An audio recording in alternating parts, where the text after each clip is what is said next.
We start the Wanderer today. Take that back. We do the Wanderer today. We're not starting the Wanderer today. But we need to do a little bit more background because we didn't. When we talked about Bede and we talked about the Anglo-Saxon background, we didn't talk much. We didn't talk much about what the Anglo-Saxons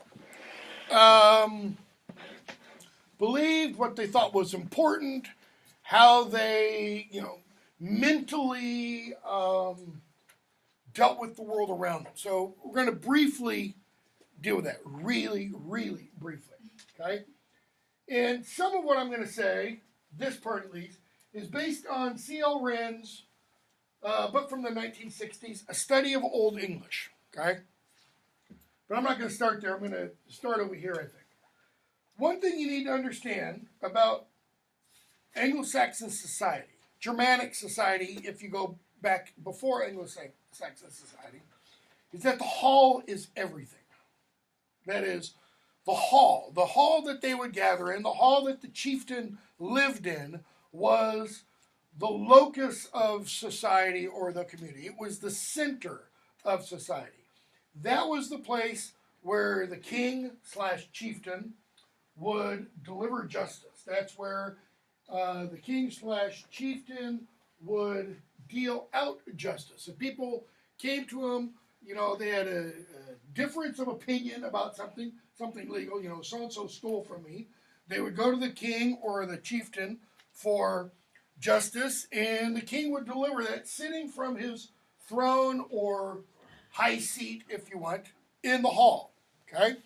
It's also where the king would distribute treasure to his, thanes, spelled T-H-E-G-N-S, but you can spell it the modern English T-H-A-N-E-S if you want, okay? The relationship the king had with his thanes was reciprocal, okay? It wasn't merely, I own you, you do what I say or I kill you. In fact, it wasn't that. So take the merely out. But the king and the thanes did things for each other. If the king went into war, went into battle, his thanes fought for him. Yeah, in some literature and some stuff, the king or chieftain goes into battle also. But usually, the thanes do that. And if the thanes are victorious in battle, they bring to the king or chieftain the spoils of war. They strip everything off the dead guys. They bring all that, they lay it at the king's feet, and if he's a good king, he then takes all that treasure and he starts saying, well done, and he gives a little bit of it out to all the guys who participated. So, they fight for him, he rewards them. That's how it works. If they fight for him and he takes it all and goes, mine, mine, mine, mine, then what tends to happen is at some point, the king leads them off into battle and they say, have fun storming the castle, and the king gets killed and a new king gets elected. Okay? We will see that kind of image, for example, in Beowulf. Okay? So the hall is everything. So what would that mean then if you don't have a hall, if the hall gets destroyed? Extrapolate from Anglo-Saxon England to September 11th, 2001. What would have happened? What would have been the psychic, let's say, consequences? If the fourth plane that went down over Shanksville, Pennsylvania, had hit the Capitol, Congress, or the White House, 9/11 would have been exponentially worse, right? Would it have destroyed the United States of America? No, it would not. Why? Because we're a big country, and that's one part. We don't have the mentality, but it would be similar. So if you took out, if this is the hall right here, for this class, and we're all Anglo-Saxons, okay, and she's the king, queen, and the hall gets destroyed, and the king gets killed, What happens to everybody else? They lose their identity. Okay? That's everything. This isn't peculiar to Anglo-Saxons. You see the same thing in ancient Greek society. If any of you are taking Dr. Neff's, Masterpieces of the Western World, or whatever the course is called, if you read, or if you've ever read anything about Socrates, Socrates could have left Athens and not drunk the hemlock when he was convicted by the Athenian senators. He could have left. The guards were bribed. But he said, why? If I leave Athens, I leave everything. For him, Athens was life. Okay? Why? Because the idea of the polis meant that's my identity. Okay? So if your hall is destroyed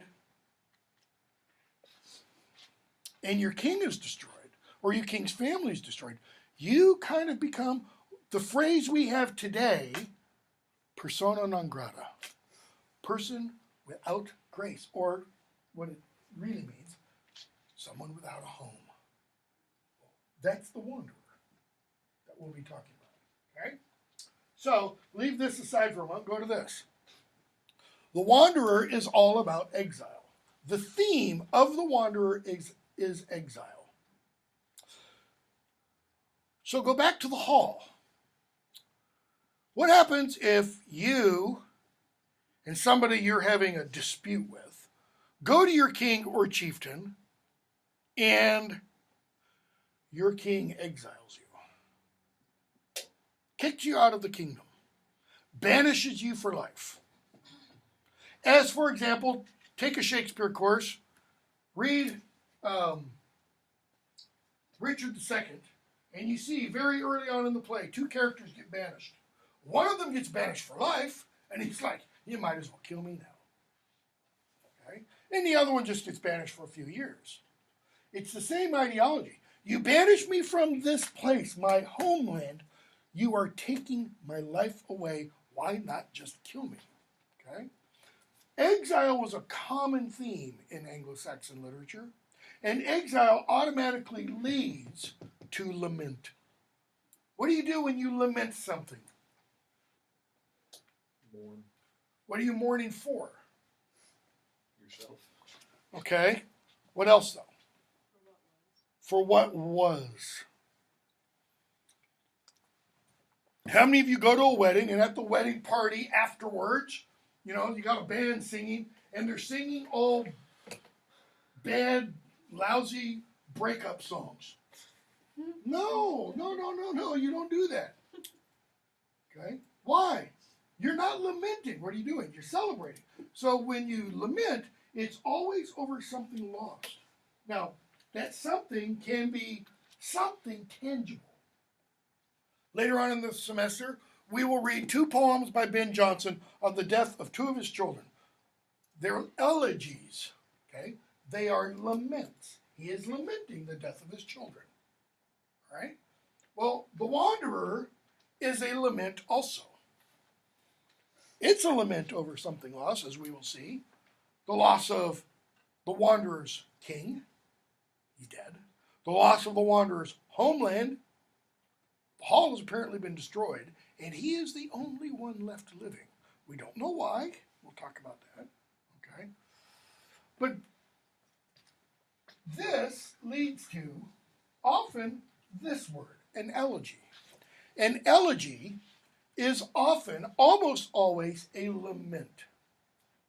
Okay? Both The Wanderer and The Seafarer, the next poem we will read after The Wanderer, are elegies. Okay? But they're different kind of elegies. That is, The Seafarer is not the same kind of elegy as The Wanderer. The speaker in The Seafarer is elegizing or lamenting something different than what the Wanderer is elegizing or lamenting. Okay? I'm going to go to this for a moment. So, according to C.L. Wren, who is an Anglo-Saxon scholar, student of J.R.R. Tolkien, all the Germanic peoples had this ideology, okay?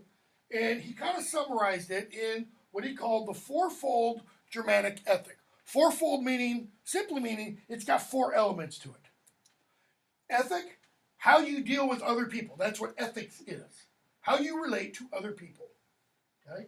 So if you relate in a quote-unquote ethical manner, you relate in a good way. If you are unethical, you not a good way. Okay? So, these are in order of importance. These are ranked. Duty to your Lord. You have a duty, a sworn duty to your Lord, to follow your Lord's will, to follow your Lord's wishes, etc. Okay? To aid and defend your Lord. Your Lord launches into battle, you go off into battle with him. Okay? Second, duty to your kin. Now, the Lord might be your kin, he might not be. If you're talking about a small Germanic clan, yeah, you're probably all related.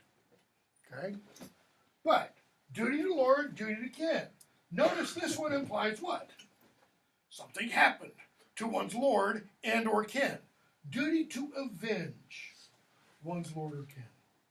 So if somebody sneaks in at night, they kill your Lord, it's your duty to do what? That's right, go find the dirty bugger and kill him. Preferably slowly and painfully. Okay? Drag it out. Or your family member.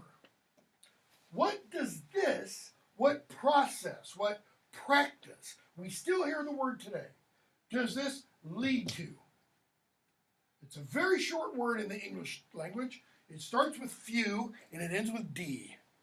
Feud. Feud. This leads to the idea of the feud. Hatfields and the McCoys. Actually interviewed, I was on the chair search committee last year. We interviewed somebody to be the new department chair. Didn't get the job. That was related. She was a descendant of which one? I want to say the McCoys.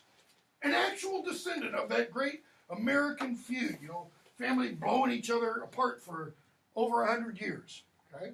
Why?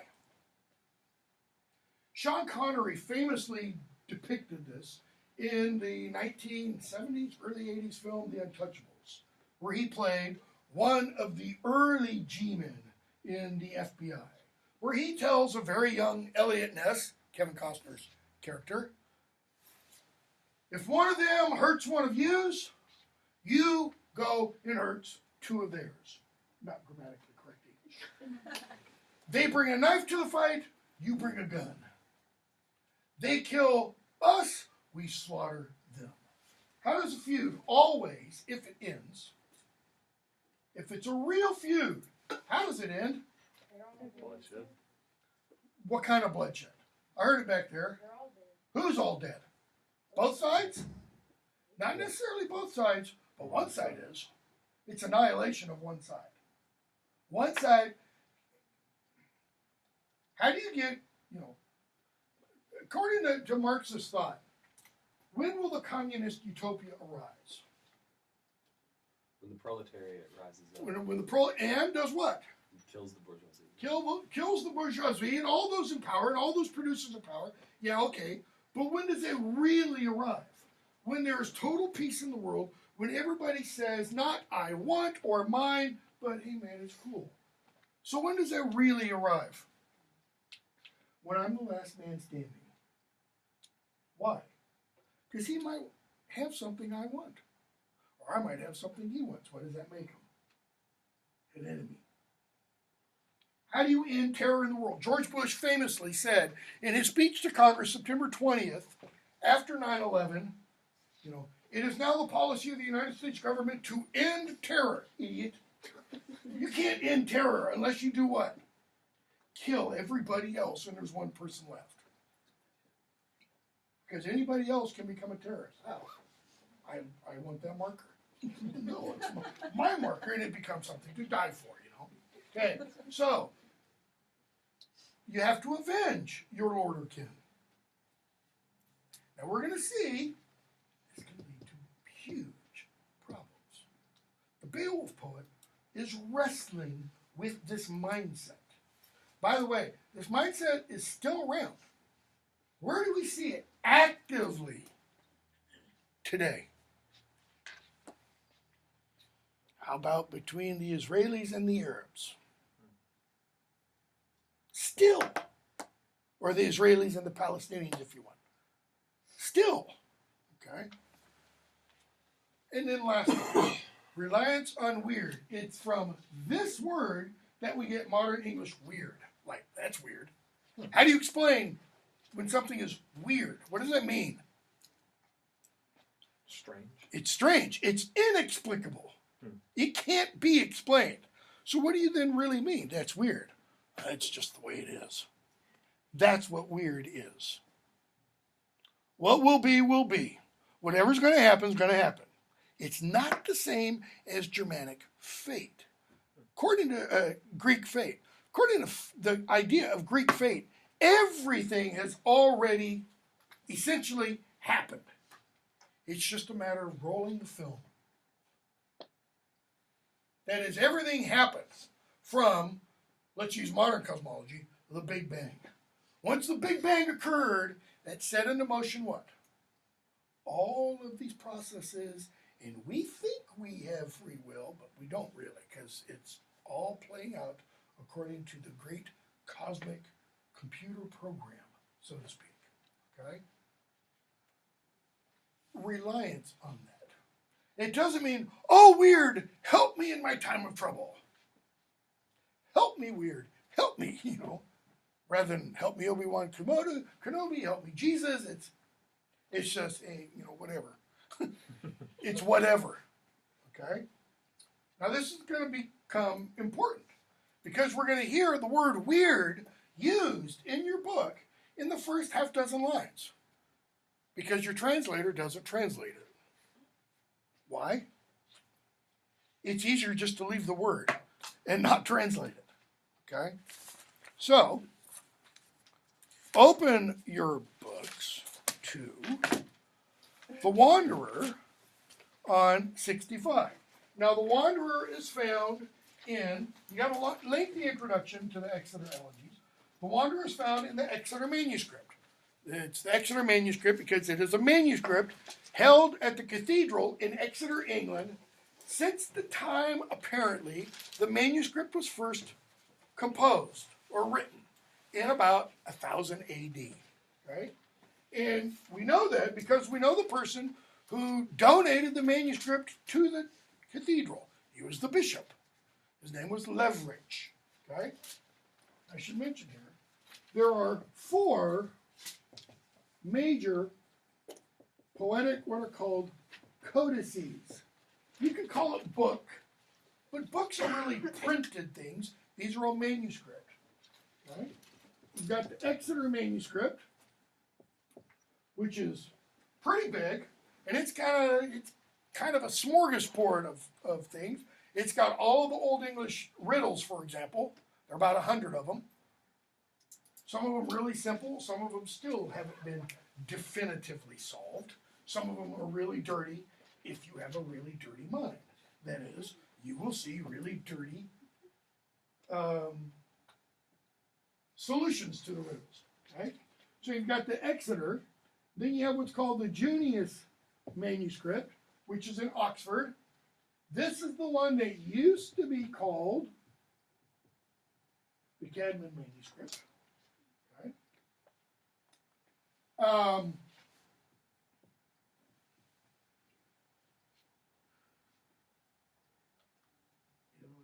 knew that was going to happen.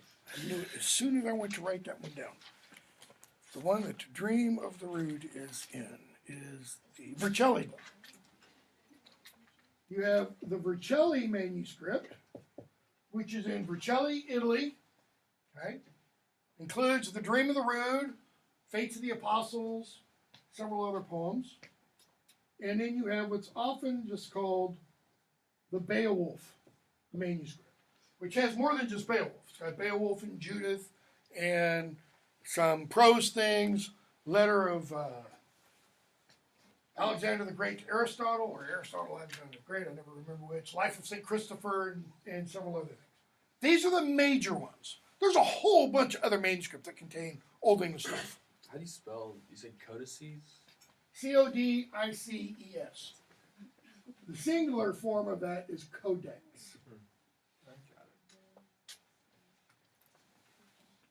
So these are the 4 major collections. They all date from right around 1000 AD, pretty much 975, circa to 1025. Okay? So these are late in Anglo-Saxon history. Now, as I said, there are other manuscripts, okay, that are like individual poems. For example, there are, copies of Cadman's hymn, written in various things that are individual copies. Some of them are pretty early. We know one's from probably right around the time Bede wrote the History of the English Language, 731, 735. Okay, these are primarily all poems. There's a ton of prose stuff. Okay? Sermons, homilies, saints' lives, laws, charters, boring stuff. Okay? This is the stuff most people, if they learn Old English, they learn Old English to read these. If they learn to read Old English, they're really primarily learning it to read that. Okay? I mean, that's the main reason why most people want to learn Old English is to read Beowulf. Okay, so the Wanderer. Now I'm going to turn this thing back on. Go on, screen down. And I'm doing this because we're going to now get slowed down quite a bit. I'm going to kill those lights even more.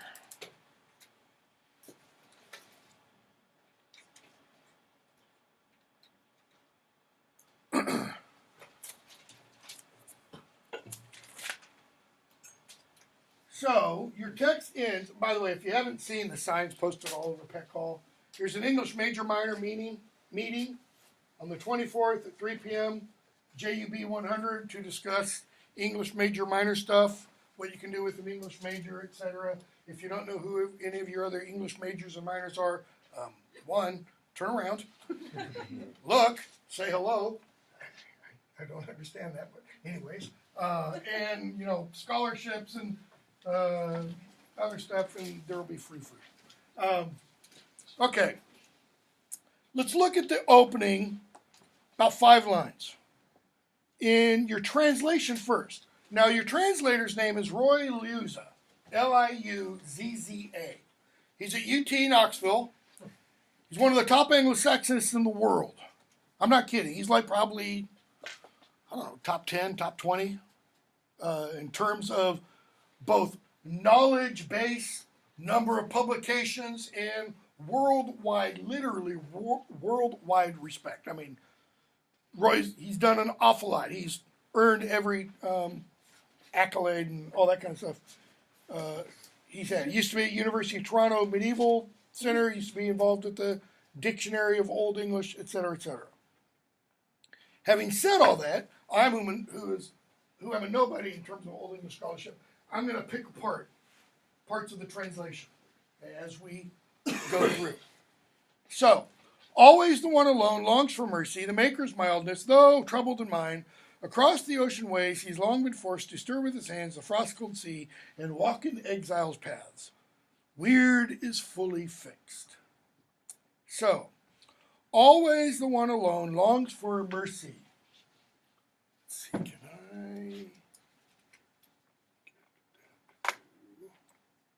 can't. Always the one alone. Oft is what's translated always. What word do we get from that today? Often. Notice my pronunciation there, often. Old English, Middle English, early modern English, the T wasn't pronounced. Often rhymes with coffin.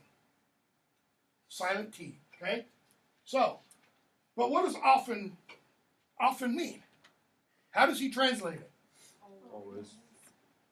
In modern English, does often ever mean always? Like I often go to the store?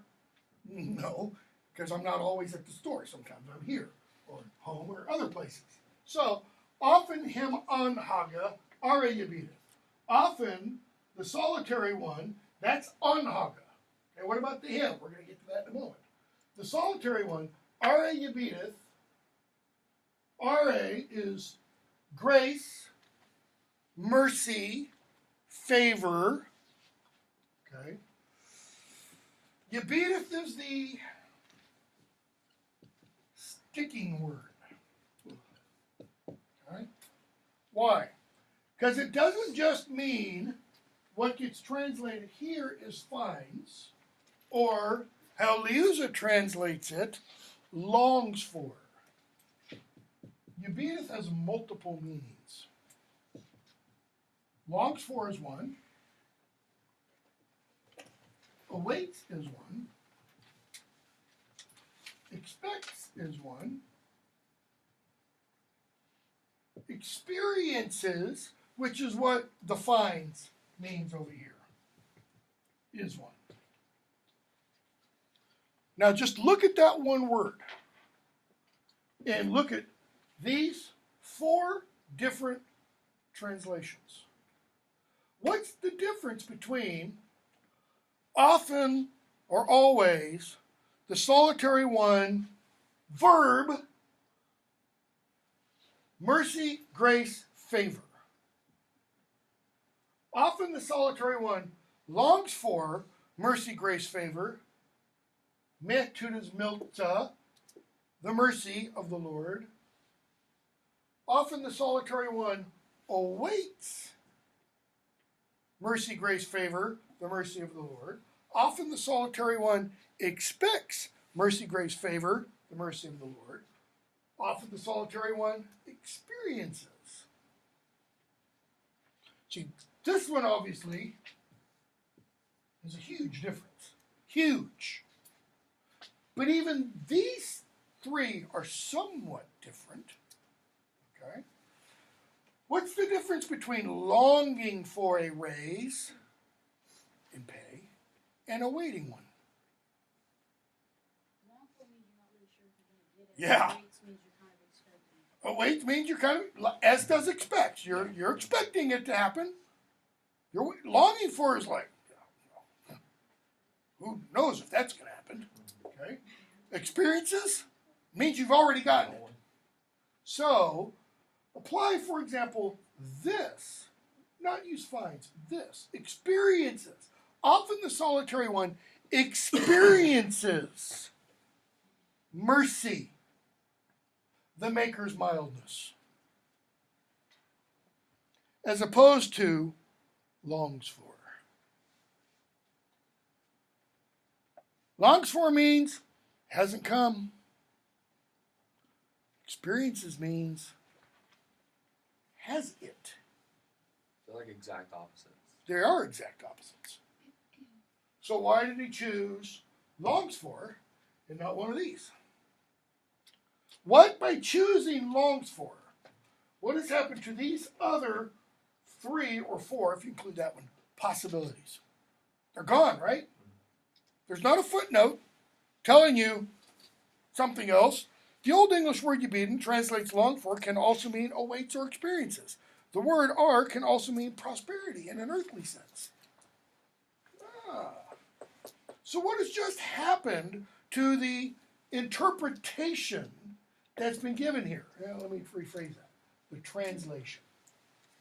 What has the translator done? I gave the word away. He interpreted it. And by interpreting it, what has that done for us, the readers? It posited one meaning. This is why Bede says, you can't translate something from one language to another. You will lose the real meaning. You've got to learn the other language. So, as some people have done in some translations that are available online, they give you for a word like yabideth, a link. And you can click on that word and it gives you all the possibilities. So that when you read it, you can go, So what happens if I plug in this meaning? Well, what does it do? Replace this with this. And what does that do? For everything in the poem from there on, changes it. It changes the entire meaning of the poem.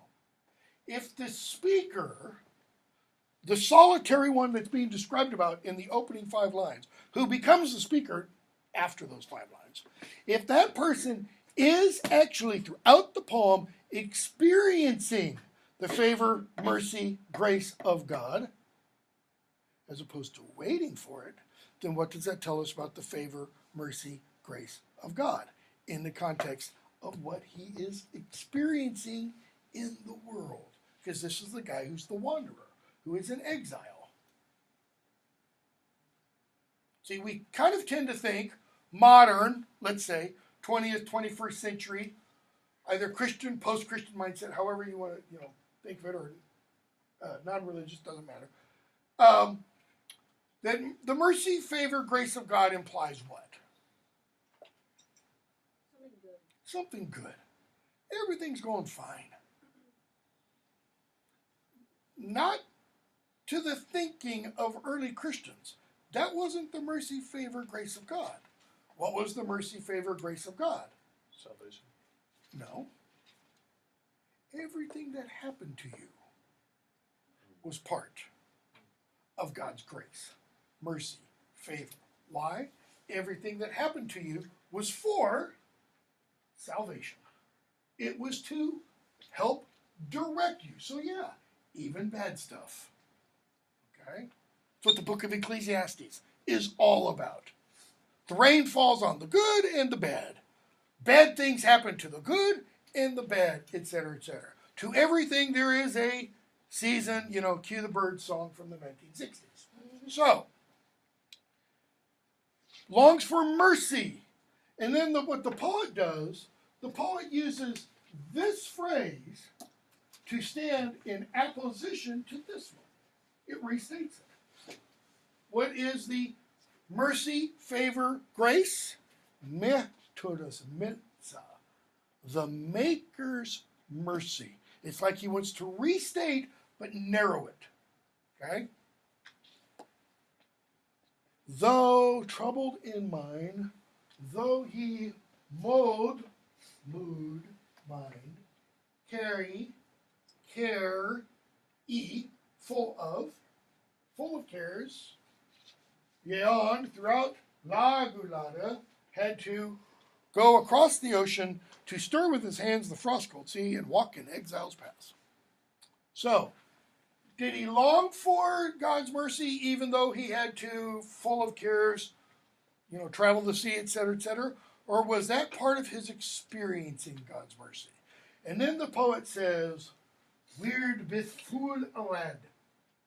Weird bith ful arad. Weird is, that's just idiotic. Weird is fully you've seen this word. Rad. Arranged. Close. I read you your rights. It's not advised, though, because advice, well, take that back. If you give somebody advice, on the basis of what do you give that advice? Where does the word advice come from? Louder? Advisement. Advisement. Think of the verb form. To advise versus advice, the noun form. This comes from what? Ad, Latin to. This is not a thing that you turn and hold things in. It comes from what? Visio, to see. So when you give someone advice, it's thought. It's because you see better than that person does. You can see more clearly than that person does. Weird bit full, what? It's already seen. It's already done. It's already performed. Weird is fully, full, completely, totally fixed. Right? hell does he mean? He means, the speaker means, everything that's happened to this wanderer, it can't be changed. It couldn't be changed. So, thus spoke the wanderer, mindful of troubles. Now, we tend to take a word like mindful and we think, what does it mean? Aware of. Be mindful of that. What does it literally mean? To have your mind full. To have your mind complete. Read Hamlet. When the ghost comes to Hamlet and says, your stepfather is your father's murderer. Kill him. Hamlet goes, I'll wipe everything out of my brain. He's going to be mindful of revenge. That's all he's going to think about. Okay? Mindful of troubles, cruel slaughters, and dear kinsman's downfall. Okay? Now the word that gets translated wanderer, erdstappa. Earth. That's what erd is. Okay? Stappa. Stepper. Exactly what it is. The earth stepper. Okay? And so we're told he's aware of troubles, slaughters, and dear kinsman's downfall. And the wanderer speaks. Often alone in the first light of dawn I have sung my lament. There is none living to whom I would dare to reveal clearly my heart's thoughts. There's no one alive, he says, to whom I would reveal my heart's thoughts. Why? Is it because they're all dead? It's one possibility, right? There is none living. They're all dead. What else does it mean, though? My heart's thoughts? They're going to what? This is an aspect I was just reading something the other day about the APA coming out and talking about, masculinity being toxic, et cetera, et cetera. This is one of the aspects that the APA talks about as quote-unquote toxic masculinity. Keeping it inside. Not speaking about what's troubling you, et cetera, et cetera. So, I know it is true, it is a nobleman's lordly nature to closely bind his spirit's coffer. It is a nobleman's, not some peasant, not some churl, some guy, digging ditches for a living. A nobleman. It's part of his nature to do what? Lock it all up. His spirit's coffer, that's the chest. Okay? The coffer, the coffin, if you want, or casket of the chest. Hold fast his treasure hoard, whatever he may think. It is not the Anglo-Saxon nature to get on Facebook and tweet, or Facebook and write whatever it is you're thinking, or to get on Twitter and tweet every idea that passes through your mind. In fact, it's exactly the opposite. It's you just take all your thoughts and you tie them all up and you lock them up. You don't share them with anybody. The weary mind cannot withstand weird. Notice, the weary mind. What makes your mind weary? Let's go back to Hamlet again. How about the slings and arrows of outrageous fortune? How about crap that just seems to dump on you day in, day out? So if it's a weary mind, and the speaker says the weary mind cannot withstand, what does that verb withstand mean? See, with there is used in its Old English meaning, not in its modern English meaning. That's the Old English. With in Old English means against. What does it mean in modern English? With. With means what? Alongside. Together. I stand with you, shoulder to shoulder. But if I withstand you, that means we're now enemies. Okay? So, the weary mind can't do what? It can't oppose weird. It can't stand against it. What else? The troubled heart can offer no help. Well, where's the troubled heart? It's in here. So, why mention the troubled heart? Letting it out, the speaker is suggesting, isn't going to help you at all. And so, those eager for fame do what? They often bind fast in their breast coffers a sorrowing soul. Those eager for fame, where does fame come? When does fame come? Louder, Emma? Go ahead. Near the top of this. Okay, possibly. When else? When you're gone. Fame really refers to reputation after you're dead. We don't necessarily talk about famous heroes while they're still alive. It's when they're dead. People didn't praise Lincoln while he was still alive. They called him all kinds of bad things. Okay? Or other heroes, so to speak. So what do? They lock everything up. And that's one of the things they earned fame for. They didn't do what? They didn't complain. Okay? Just as I have had to take my own heart, often wretched. I'm going to turn this off now. Lights off. I don't think there's anything else I want to point out.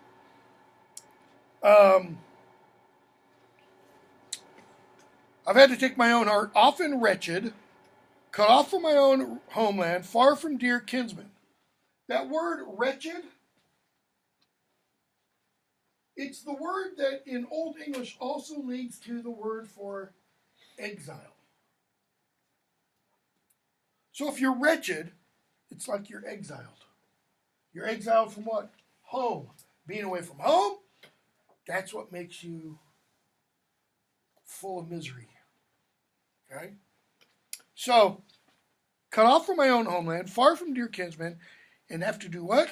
You have to take that heart, you have to take that sorrowing soul and bind it in fetters. Wrap it around with chain so it doesn't escape. Ever since, long ago, I hid my gold-giving friend in the darkness of earth. Who was his gold-giving friend? King. The king. That was the dispenser of treasure.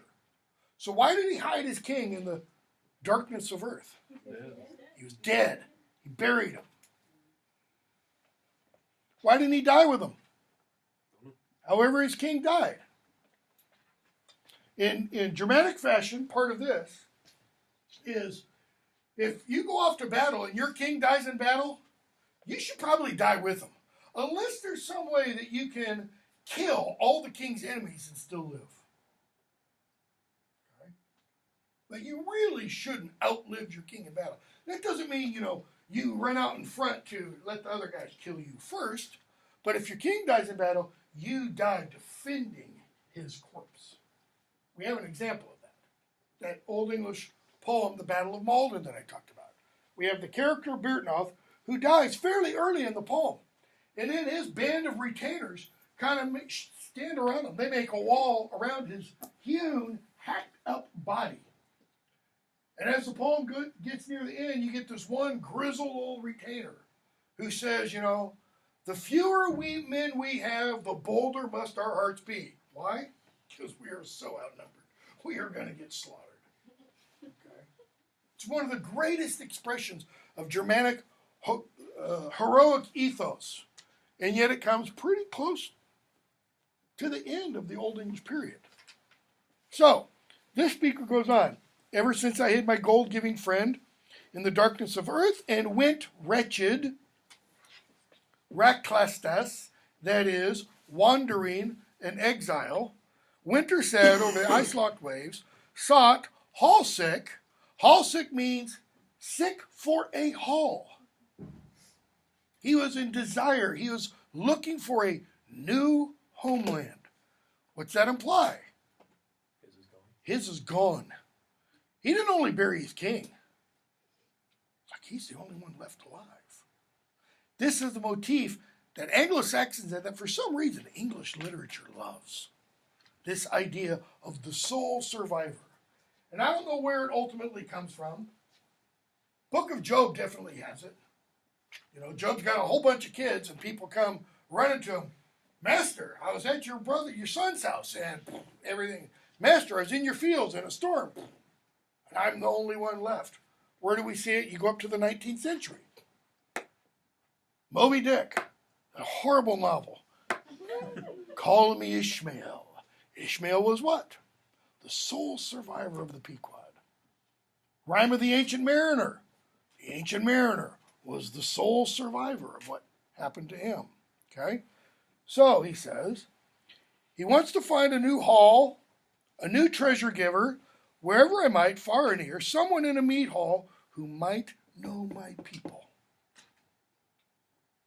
So he's out looking for another Lord who knew his Lord, his people, or who would want to comfort me, friendless, accustom me to joy. That is, or would want to bring me in, not necessarily as a hired gun, but allow me to move in with them. And then the speaker gives us a gnomic passage.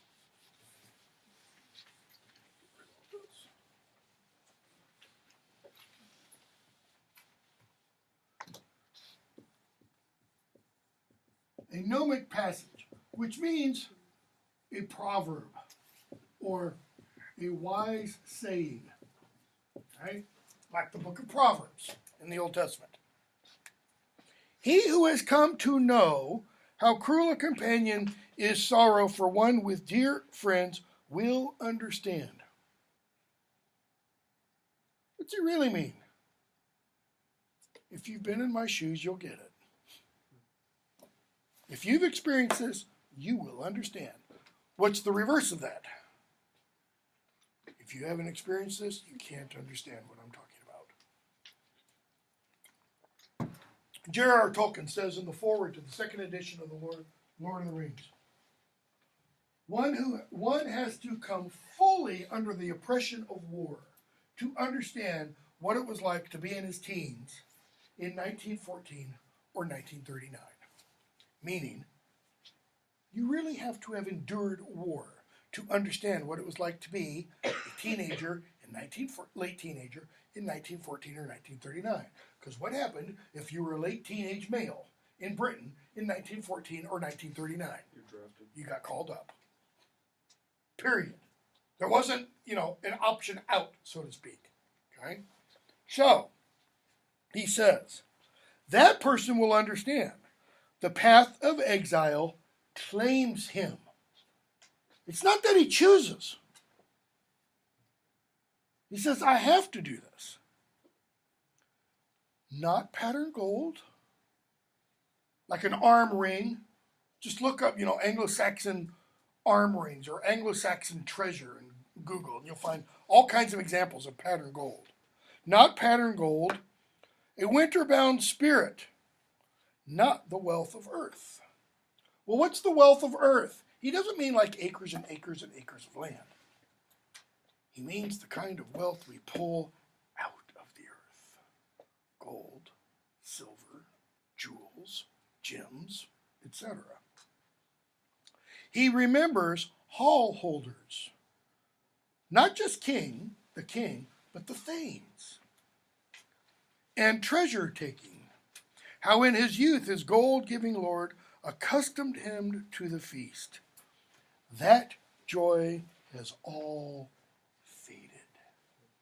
That joy. It's like that memory it's fuzzy. I kind of remember it happening. And so, he who has long been forced to forgo his Lord's beloved words of counsel will understand. If you've been in my shoes, then you'll get completely why I'm doing this. When sorrow and sleep both together often bind up the wretched exile. Well, we can extrapolate, I think, because you don't only have to be in exile to understand having sorrow and sleep bind you up together.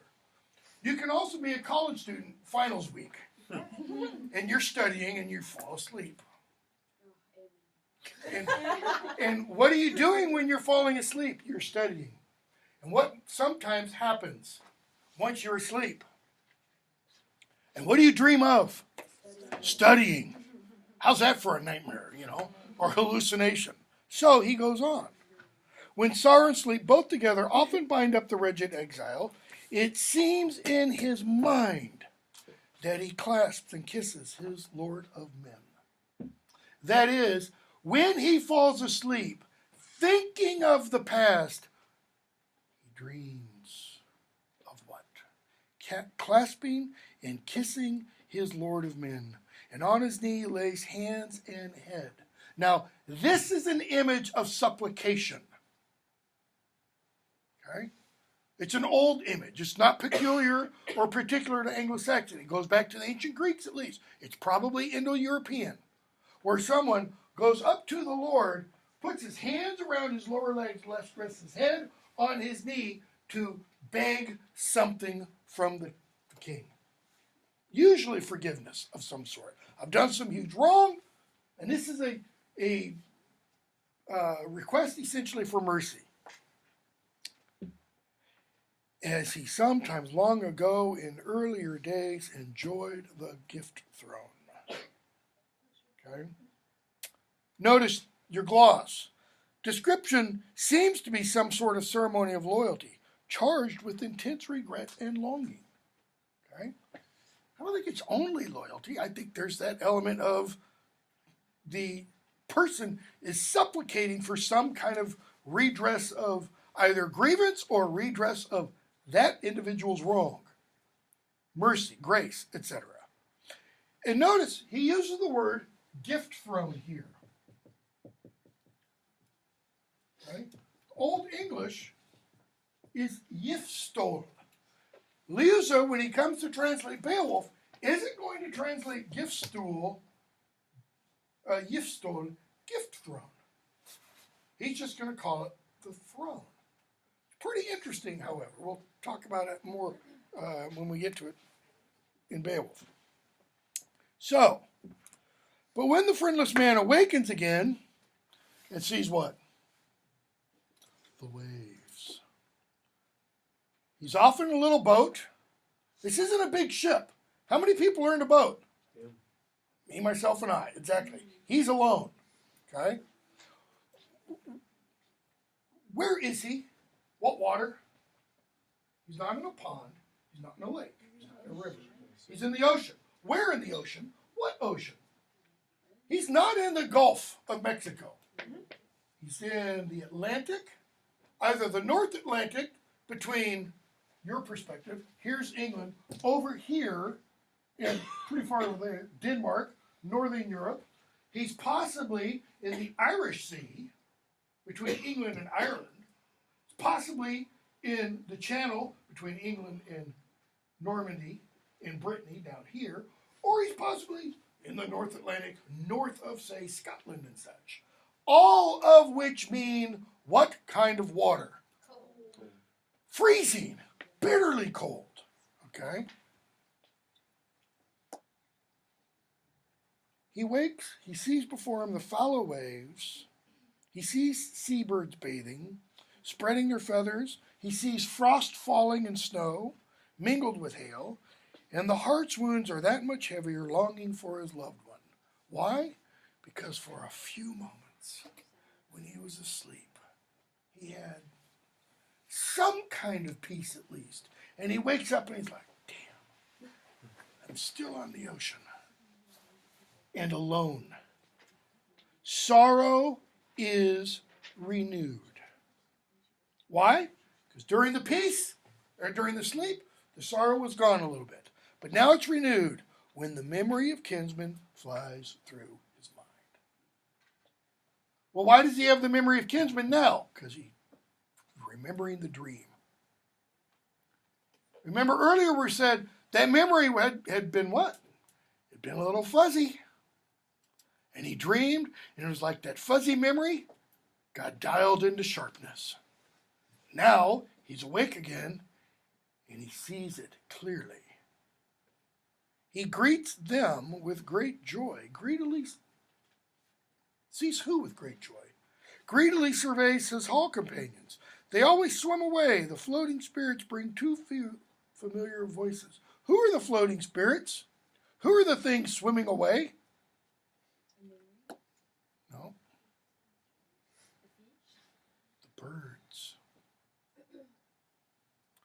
Why does he think of the birds as his hall companions? Some scholars have suggested at this point, our speaker is hallucinating.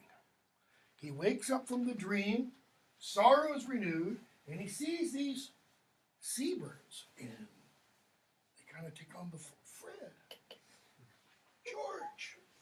And rather than George coming towards, George floats away. Did you have to use Fred and George? Sorry. I did not intend. We have a cat named George, you know. Spawn of hell that he is.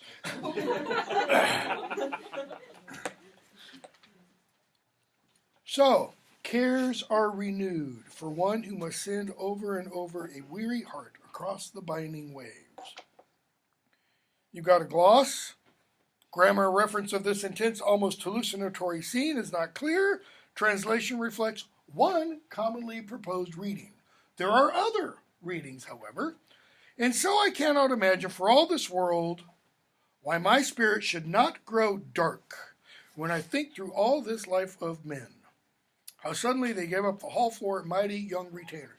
What does the speaker mean, how my spirit should not grow dark? Yeah, it's exactly what he means. You can't tell me why I shouldn't get pretty down when I consider what? That all through this life of men, how suddenly they gave up the hall floor. What's the hall floor? Life. It's a metaphor for life. The mighty young retainers.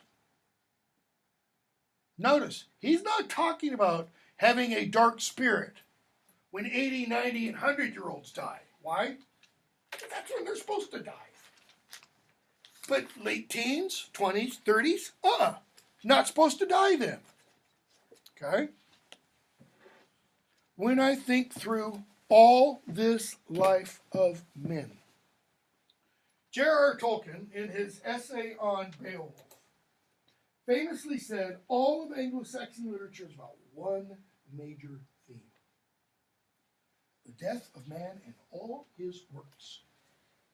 All Anglo-Saxon literature is about we all die and everything we make rots and rusts.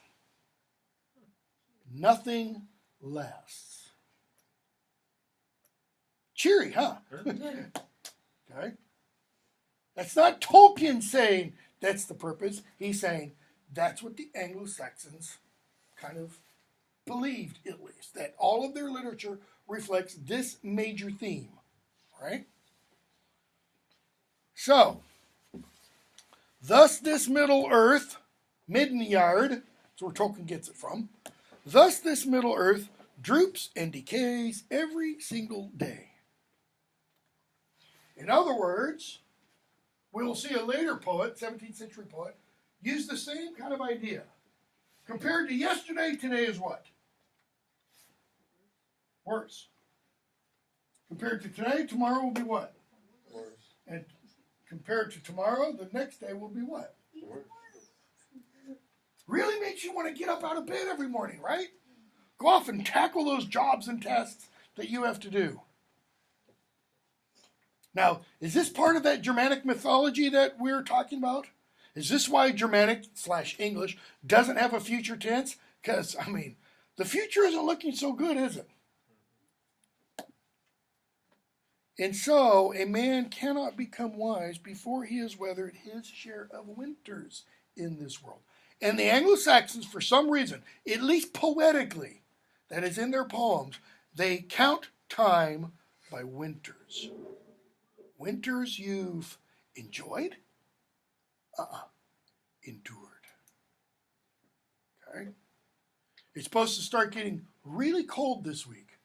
Now, extrapolate from that to Anglo-Saxon time, when they didn't have central heat and air, and when it was cold, it was really cold. If you know anything about, early medieval, the so-called Dark Ages, one of the reasons why we think it's called the Dark Ages, and not only because of the Renaissance scholars and such, because there was a major Icelandic eruption in around 538, 536, 538, There's another one around 546.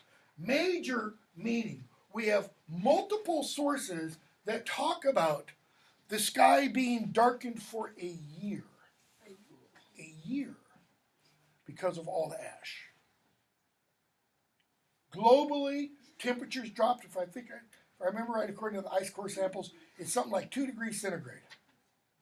Now that's quite a bit. Okay? Brought on, kind of a little ice age, crop failure for about 18 months throughout Europe and Asia, et cetera, et cetera. Okay? We don't know when this poem was written.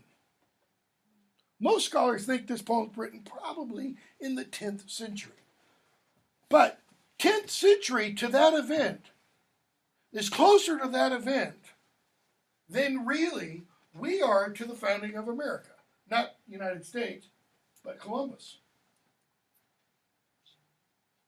It's about the same, actually, about 400 years. So that's kind of like, not necessarily living memory, but it's not the distant past. It's not, eons ago. So,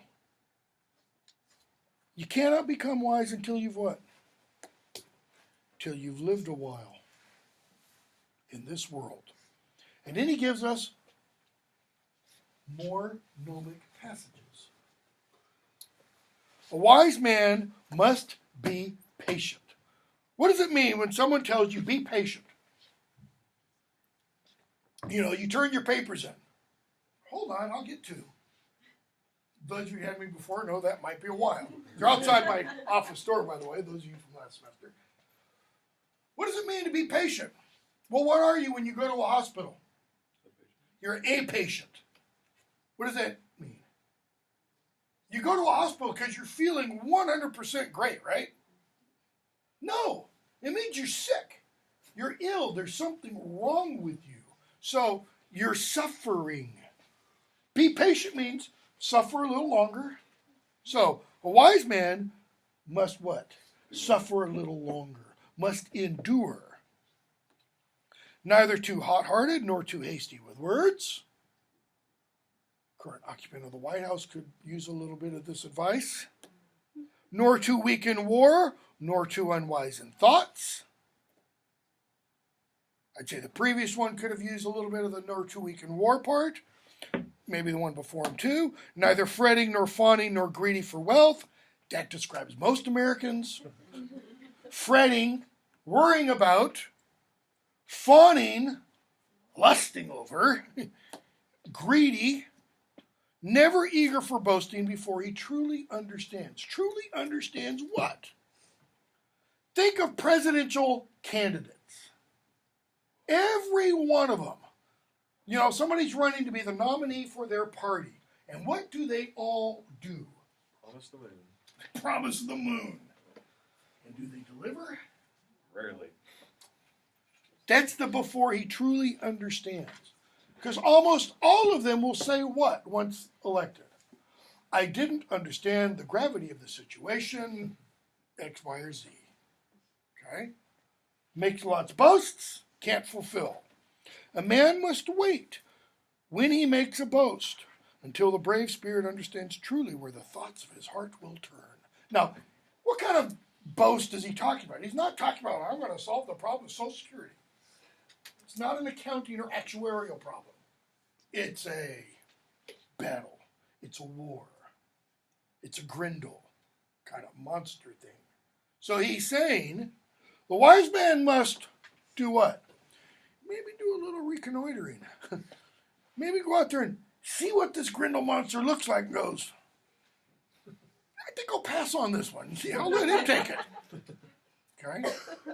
The wise man must realize how ghastly it will be when all the wealth of this world stands waste. Now, what's meant there by wealth? It's not Jeff Bezos' billions. What's the wealth of this world? Louder? Like the value? No, not necessarily. I mean, it could be, but I don't think that's necessarily it. I think it's even more simple than that. What? All the stuff we've made of this world. What's the oldest civilization that we know about? Mohenjo-Daro, Indus Valley in India. Something happened to it. We don't know quite what, but it's no longer there. The Assyrians, if you take the Old Testament account, God and the Israelites essentially took care of them. The Geats, one of the major people in Beowulf, they're gone. Just wiped off the face of history. Okay? How ghastly it will be when all the wealth of this world stands waste. Now, the word that is used there for waste, it's Edel, I'm pretty sure. Line is that? That is line 74. So that's going to be like 1.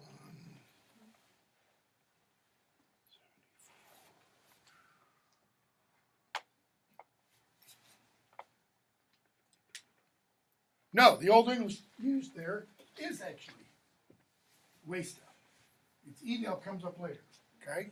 So, waste, worthless, worn out, destroyed. As now, here and there, throughout this Middle Earth, walls stand blasted by wind, beaten by frost, the buildings crumbling. What kind of buildings did the Anglo-Saxons build? Wooden. So those wouldn't last very long. Though you can go to parts of Norway today, in Finland, and find nearly 1,000-year-old churches made out of wood. Okay, log churches, essentially. What did the Romans build out of? Stone. It's thought that this passage probably refers to some of the Roman ruins that the Anglo-Saxon poet was aware of. Like maybe he'd done a holiday in Bath, and saw the Roman ruins there. Or parts of London. You can go to London today, go visit the Tower of London, not Roman, and just outside the Tower of London, less than a quarter mile away, go up to the old Roman wall. Touch it, peel off flecks of it, people do all the time. It's been there for 2,000 years, that wall. That wall's really, really old. But at the time when this poet is writing, these things are already rotted and decaying. The wine halls topple. Wine hall, like this speaker's, the Old English, for you Tolkien fans, Meduseld. It's where King Theoden of Rohan rules in Rohan. Okay? King Theoden's name, by the way, Theoden means king. King. Okay? So, the wine halls topple. Their rulers lie deprived of all joys. That's a nice euphemism. They're dead. And what happens? The proud old troops all fell by the wall. War carried off some. That is, some died by war. Sent them on the way. One, a bird carried off over the high seas. We're not talking about, prehistoric pterodactyls still being alive. He's talking about after death. Bird comes. What's the first part of the body birds go for? The eyes. One, the bird took, carried off over the sea. One, the gray wolf shared with death. Okay. And one, a sad-faced man covered in an earthen grave. We've had that reference before. When he had to hide his gold friend in the earth. I think that's the speaker talking about himself. I think that's the speaker telling us maybe, just a little bit of what happened to his Lord in his hall. We don't know where the speaker was, but it's implied his Lord and his Lord's hall and his Lord's people were all slaughtered. And the speaker wasn't there. And came back afterwards and found, watch Last of the Mohicans, and found, like Natty Bumppo, the place that he had grown up, his friends burning, bodies scattered. And so he has to find his Lord and he puts him in the ground. The creator of men thus destroyed this walled city until the old work of giants. The Old English, Inta ye work. They love this phrase in Old English. So I'm curious then, if we're saying that he was nowhere to be found, he wasn't with everyone who died, and at the beginning you said that there were 4 rules: if the king died, you died too. If he wasn't there when it happened, were they technically supposed to kill themselves, or? No. Suicide wasn't an out in Anglo-Saxon / Germanic culture. Okay. No. Then, if you find yourself in this guy's situation, you kind of do what he does. You go try to find another lord to attach yourself to. And again, there are possibilities for why he wasn't there. He might have been, one, visiting someplace else. He might have been off on a hunt, and it was a flashbang kind of raid. Okay, we know that when the Germanic tribes came, and when the later Viking raids came, some of those raids were really, really quick, like an hour. They just come in, kill, take, and leave. Okay? Could have been that kind of thing. We just don't know why he wasn't there. The creator of men thus destroyed this walled city. Notice, it's God's fault. God did this. Until the old works of giants, the into your work, stood empty. Why does he call this stone building that's left work of giants? How in the world could man build this thing? And we kind of tend to think that the Anglo-Saxons, they saw something like Stonehenge, into your work. How in the world can you get those big, giant granite slabs standing on top of those other big, giant granite slabs?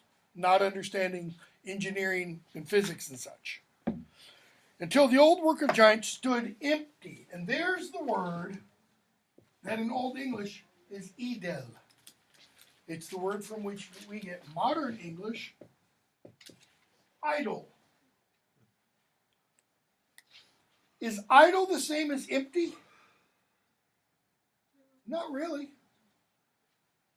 What do you do? What did your car do when it idles? Sit still. It sits still. It's running, but it sits still. What's a car designed to do? Boom. It's not designed to just sit still. That is, when these cities really sit, what? Without their purpose. Because what's the purpose of a city? To be filled with people. For people to be going about their daily lives. Right? You don't have cities without people inhabiting them. Unless you have something like, what's the name of the nuclear plant in Ukraine? Chernobyl, okay? Where you can't go back. Or Fukushima, Japan. You can't go back because of the big boo-boo that happened there. Without the sounds of their former citizens. He who deeply considers, that is, the person who really thinks about this, the person who really thinks about life, considers with wise thoughts this foundation. And I think the speaker means this kind of foundational truth of life. And this, what? This dark life. Old in spirit often remembers so many ancient slaughters and says these words.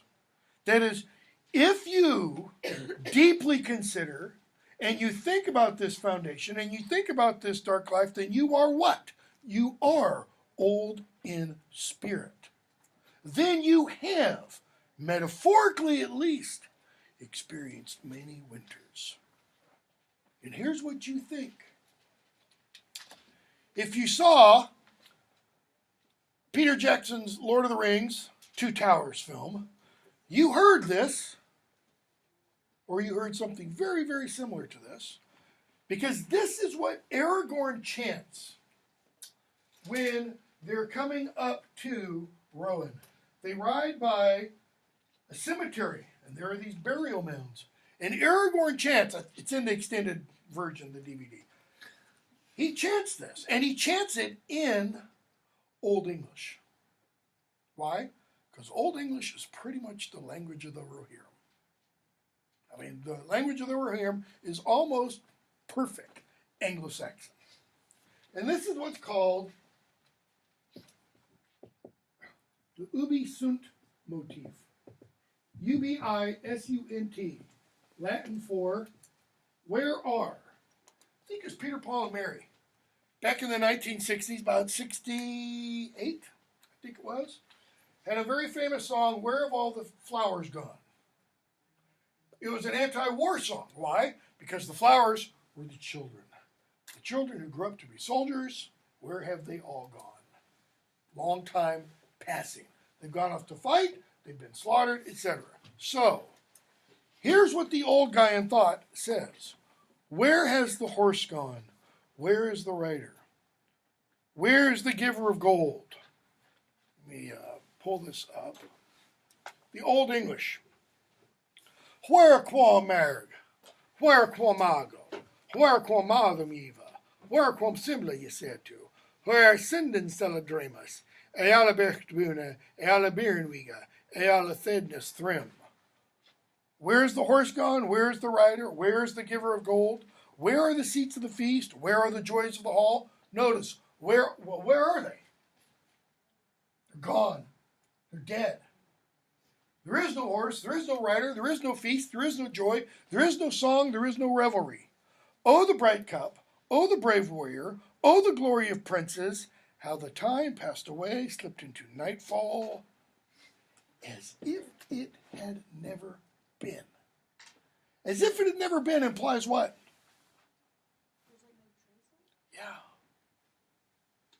Yeah, it's exactly. All that's left is what? Fragments of the building. He's kind of saying, who were the people who built all this? They had to be giants. So if they had to be giants, what are left? Us little weak puny men. There still stands in the path of dear warriors a wall wondrously high with serpentine stains. The storm of spears took away the warriors. Bloodthirsty weapons weird the mighty. Why? Because you can't oppose what will be. You can try. You can try to stop it. Oedipus tried, made it happen. Weird the mighty, in storms batter these stone walls, frost falling binds up the earth, the howl of winter when blackness comes, night's shadow looms, sends down from the north, harsh hailstones in hatred of men. Why does the speaker never talk about spring? Or summer? Or fall? Well, it doesn't fit with the theme that he's trying to get across. All is toilsome in the earthly kingdom. Or as a character in one of my favorite films says, life is pain, Highness. Princess Bride, by the way. Okay. The working of weird changes the world under heaven. That is, between heaven and down here, what? Heraclitus famously said, life is flux. You never step into the same river twice. You take one step, that water's gone. Okay? Here, the speaker says, wealth is fleeting. Here bith feolana, here bith freondlana, here bith monlana, here bith mailana. All of this than yestal edel wertheth. Here, wealth is fleeting, money. Here, friends are fleeting. Here man is fleeting. Here woman is fleeting. The word that is translated fleeting, lana. From that word we get two words. One, lean. loan. Here, wealth is lean. In other words, a $20 bill isn't really $20. It's lean. It's not lasting. Okay? Here, friends are lean. What's the speaker mean? This. Loan. What's the problem with any loan? Every loan. You gotta pay it back. So here, friends are what? Given and taken away. Okay? We'll stop there. We'll do the last few lines on Thursday.